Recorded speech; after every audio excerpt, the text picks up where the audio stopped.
Hi అండి. ఎలా ఉన్నారండి అందరూ? నేను కూడా చాలా బాగున్నాను. మీరు కూడా ఇంకా బాగుండాలని కోరుకుంటూ ఇక ఇవాల్టి వ్లాగ్ వచ్చేసి ఇక్కడ టిఫిన్కి అయితే ఇడ్లీ పిండి కలుపుతున్నానండి. మినపప్పుని ముందుగా మిక్సీకి వేసి పెట్టుకున్నాను అనమాట. చాలా సాఫ్ట్గా రవ్వను కూడా నానబెట్టుకుంటున్నా. ప్రాసెస్ అంతా చాలా నీట్గా చాలా జాగ్రత్తగానే చేశాను. అయినా కూడా పిండి అంతా పొర్లిపోయింది తెల్లవారేసరికి. నీట్గా ఇంట్లో వాళ్ళకేమో ఇడ్లీ నచ్చదు, కానీ రోజు ఏం దోశ చేస్తాంలే నాకే బోర్ కొడుతుందని చెప్పేసి అప్పుడప్పుడు ఇట్లాగా ఇడ్లీకి అయితే వేస్తూ ఉంటా. ఇడ్లీ పిండి కలిపేస్తే పని అంతా కంప్లీట్ అయిపోయినట్టే. ఆల్రెడీ తినేసాం కూడా. ఇంకా లాస్ట్ ఫైనల్ ఈ పని ఒక్కటే ఉండిపోయిందనమాట. ఇంక ఇక్కడ ఇడ్లీ పిండి కూడా కలిపేసి మొత్తం కౌంటర్స్ అంతా క్లీన్ చేసేసి రెగ్యులర్గా నేను చేసే పనులే కాకుండా అప్పుడప్పుడు మీతో కొంచెం ఇట్లాంటివి షేర్ చేసుకోవాలి అని అనిపిస్తుంది. ఏంటంటే మాట అండి. మాట అనేది ఒక మనిషిని ఎంతగా ఇన్ఫ్లుయెన్స్ చేస్తుందంటే దానికి నెగిటివ్ ఉంటుంది, పాజిటివ్ ఉంటుంది. అదేమంటారు, మనం తీసుకునే విధానంలో ఉంటుంది అని అంటారు కొందరు. కానీ క్యాజువల్గా మనం ఇప్పుడు హ్యాపీగా ఉన్నామనుకోండి, ఎదుటి మనిషి వచ్చి తను పాజిటివ్గా చెప్పిన మాట మన హ్యాపీనెస్ని ఇంకా పెంచుతుంది. అలాగే మనం ఏదైనా కొంచెం బాధలో ఉన్నాము, అలాంటప్పుడు ఉండే బాధే 100% అయితే మనకు పైపెచ్చుగా వచ్చే బాధ 200% ఉంటుంది. మాట అనేది మాత్రం చాలా షార్ప్గా ఉంటుంది. ఇక ఇడ్లీ రవ్వ చేసిన రచ్చ చూసారా, కలిపి మూత పెట్టి పక్కన పెట్టా. మొత్తం పొర్లిపోయింది తెల్లవారేసరికి. ఇక ఏం చేస్తాం, మళ్ళీ అంతా క్లీన్ చేసుకోవాల్సి వచ్చింది. నేను రెండిట్లో కానీ వేసి పెట్టింటే ఇంత పొంగిపోకుండా ఉండేదేమో. అంటే గ్యాప్ ఉంది కదా, అంత పొంగిన పైకి కిందకి రాదు కదా అన్న లెక్కలో పెట్టేశాను. మొత్తం పొర్లిపోయింది. ఇలా జరుగుతూ ఉంటుంది అప్పుడప్పుడు. ఇంకేం చేస్తాం, ఇంక ఇదంతా ఎత్తేసి దీన్ని పడేసి మొత్తం మళ్ళీ ఫ్లోరు మొత్తం అంతా క్లీన్ చేయాలి. కిచెన్ టవల్స్ నేను ఏ రోజు ఆ రోజు వాడతాను అనమాట. ఏ రోజు ఆ రోజు సాయంత్రం తీసేస్తానమాట. అన్నీ ఒక పక్కన వాష్ చేసి ఒక బుట్టలో పెట్టుకుంటా. మొత్తం ఆ కిచెన్ టవల్స్ అంతా కూడా ఈ పిండే ఊరిపోయింది. మళ్ళీ టవల్స్ అన్నీ వాష్ చేయాల్సి వచ్చింది. ముందే ఇంట్లో వాళ్ళకి ఇడ్లీ అంటే అసలు నచ్చదు, ఎందుకంటే అస్సలు ఇష్టం ఉండదు. నేనే రోజు ఏం దోశలు వేస్తాంలే అనేసి అప్పుడప్పుడు నెలలో 1-2 సార్లు ఇట్లా ఇడ్లీ వేస్తుంటా. ఇక ఇది చూసారంటే ఇంకా బీభత్సవమే. ఏం చేస్తాం, వాళ్ళు అనుకుంటారు ఆ కింద ఫ్లోర్లో పడింది కూడా ఎత్తి పెట్టేస్తానేమో అని అనుకుంటారో ఏమో, నాకు అర్థం కాదు. ఇంకా కిందది వరకు పడేసి ఇదిగోండి కిచెన్ టవల్స్ అంతా కూడా పిండి పడిపోయింది.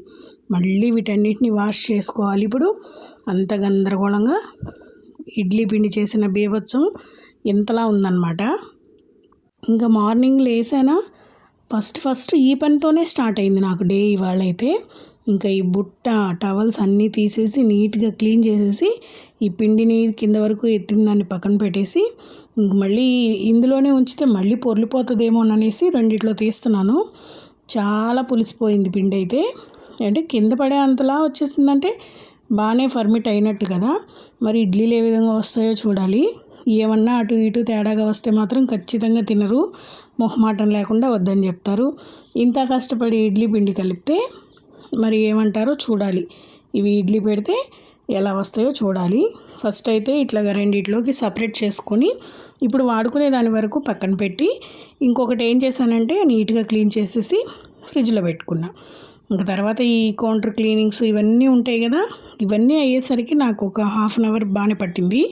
ఇదిగోండి ఏ రోజు ఆ రోజు వాడతాను అనమాట. కిచెన్ టవల్స్ మాత్రం సాయంత్రంకి తీసేస్తుంది, మళ్ళీ వాష్ చేసుకొని కొత్తవి అయితే వాడుకుంటా. ఈ విధంగా పెట్టుకుంటా.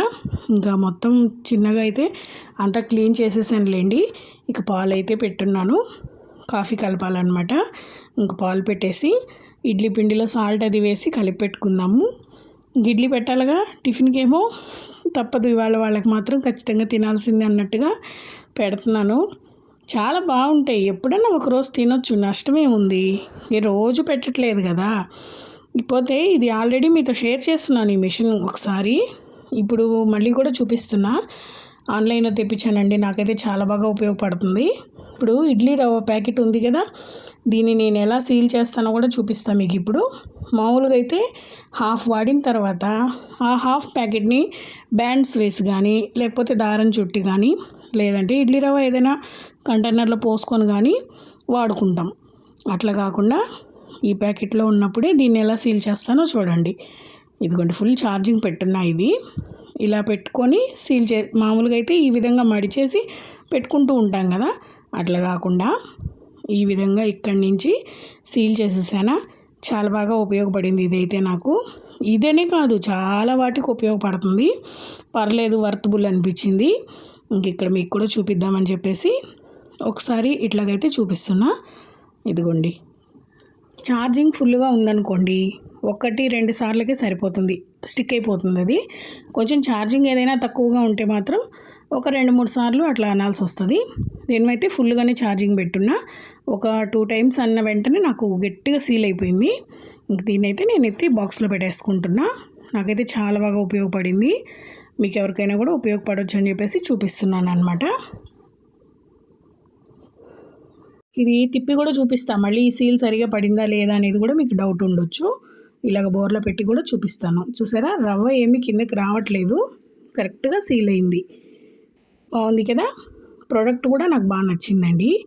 ఇకపోతే ఇంక ఇదంతా తీసేసి ఇక్కడంతా క్లీన్ చేసేసి ఇంకా నెక్స్ట్ డేకి ఇంకా ఇడ్లీ ప్లేట్స్ అవి రెడీ చేసుకుంటున్నా. ఇంకా ఇక్కడైతే పప్పుచారు కాద్దాము అని అనిపించిందా. సర్లే, ఇంకా ఎర్రగారం ఉంది కదా, ఎర్రగారం ఉంటే వేసుకుని తినేస్తారు. పెద్దగా పప్పుచారు సాంబారు అట్లాంటివి పెద్దగా అడగరు అనమాట. అచ్చం పల్లి చట్నీ అయితే తినరు, కానీ ఎర్రగారం ఉంటే తినేస్తారండి. ఇంక ఇక్కడ నేను ఇడ్లీ ప్లేట్స్ అన్నిటికీ ఆయిల్ పూసేసుకొని కలిపిన ఇడ్లీ పిండిని అయితే వేస్తున్నా. దేవుడి దేవుళ్ళు బాగా వస్తే పర్వాలేదు, ఏమైనా కొంచెం అటు ఇటుగా వచ్చాయా మళ్ళీ నేను వేరే టిఫిన్ ఏదైనా చేయాల్సి వస్తుంది. ఇంకా అదే అనుకుంటూ పెడుతున్నాను అనమాట ఇక్కడ. కానీ పర్లేదండి, బాగానే వచ్చాయి. అంటే ఒక వయసు సరిపోతుంది మాకు, బాగానే వచ్చాయి. ఇంక మళ్ళీ పెట్టాల్సిన పని కూడా ఏం రాలేదు. అని నేను ఎక్కడో మిస్టేక్ చేసినట్టున్నా, కొంచెం పిండిని లూజ్ ఏమైనా కలిపానో ఏమో, మొత్తం పొర్లిపోయింది. ఇంక ఇది పెట్టేసిన తర్వాత మొత్తం కౌంటర్ మీద అన్ని క్లీన్ చేసేసి ఆ మిగిలిన పిండిని కూడా ఫ్రిడ్జ్లో పెట్టేశాను అనమాట. ఇంక ఇక్కడ చూసారా, బాగానే వచ్చాయి కదా, పర్లేదు. వీటన్నిటిని అయితే తీసేస్తున్నా. అంటే తీసేసి ప్లేట్ వేసి మూత పెట్టి మళ్ళీ 10 నిమిషాలు ఉంచి తినేది అంతా ఏమి ఉండదండి. ఆల్రెడీ టిఫిన్కి కూర్చున్నామంటే గ్యాస్ మీద పెట్టే ఉంటాను, ఇంక వెంటనే వేడివేడిగా తినేయడమే.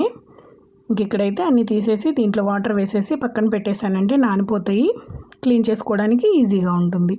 వెంటనే కౌంటర్ కూడా క్లీన్ చేసేసా. ఇంక ఇక్కడ టిఫిన్ అయితే పెడుతున్నానా. ఎర్రగారంతో బాగానే ఉన్నాయి, టేస్ట్ అది బాగానే ఉంది. కాకపోతే అది పొంగింది, అది ఒక్కటే డిసప్పాయింట్ అయ్యాను నేను. ఇంకా టిఫిన్ చేసిన తర్వాత స్నానం చేసి దేవుడికి పెట్టి అంతా పనులన్నీ కంప్లీట్ అయిన తర్వాత మధ్యాహ్నం ఏం వంట చేద్దామా ఏంటా అని ఆలోచించుకుంటూ, చాలా రోజులు అయిపోయింది కదా సంగటి చేద్దామని అయితే అనుకున్నాను.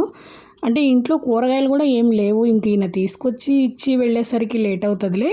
నా స్టైల్లో రాయలసీమ స్పెషల్ మిరపచారు రాగి సంగటి చేద్దాం అనుకుంటున్నా. ఇక రాగి సంగటి రెగ్యులర్గా నేను కుక్కర్లోనే చేస్తాను. ఎక్కువ క్వాంటిటీ అయితేనే నేను దబర్లో పెడతాను, అది కూడా నాకు పెద్దగా సరిగా రాదు. ఎక్కువ క్వాంటిటీ కుక్కర్లో చేసుకునేది నాకు ఈజీ అనిపిస్తుంది.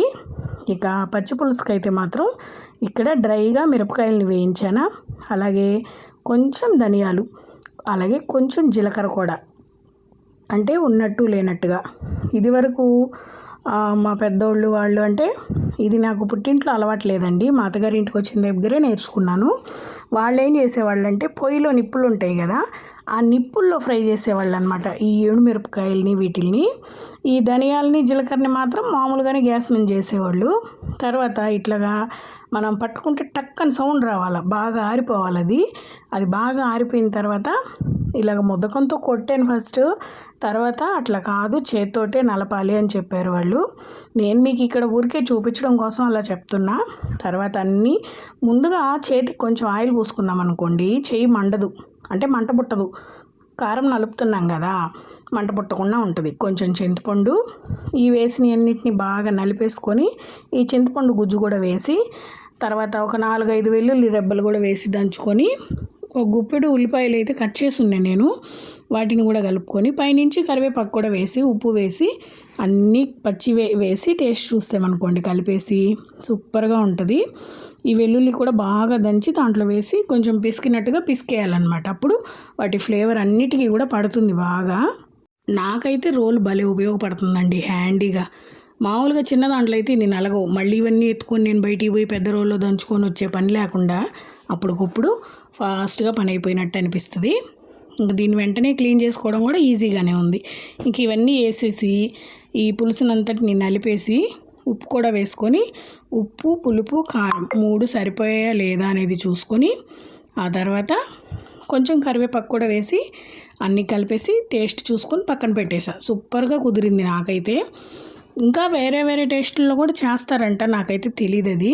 నేనైతే ఇట్లే నేర్చుకున్నా, ఇంక ఇదే చేసుకుంటున్నా. పోతే కోడిగుడ్డు కారం. రెగ్యులర్గా కోడిగుడ్డు పొరుటు అంటాము, కోడిగుడ్డు పొడి అంటారు, ఎన్నెన్నో రకాలు అంటారు కదా. ఇదైతే కొంచెం డిఫరెంట్ స్టైల్లో చేశా కోడిగుడ్డు పొరుటు కూడా. ఇది నా స్టైల్ కాదు పొరుటు కూడా, ఎందుకంటే పొరుట్లో మనం ఏమీ వేయము.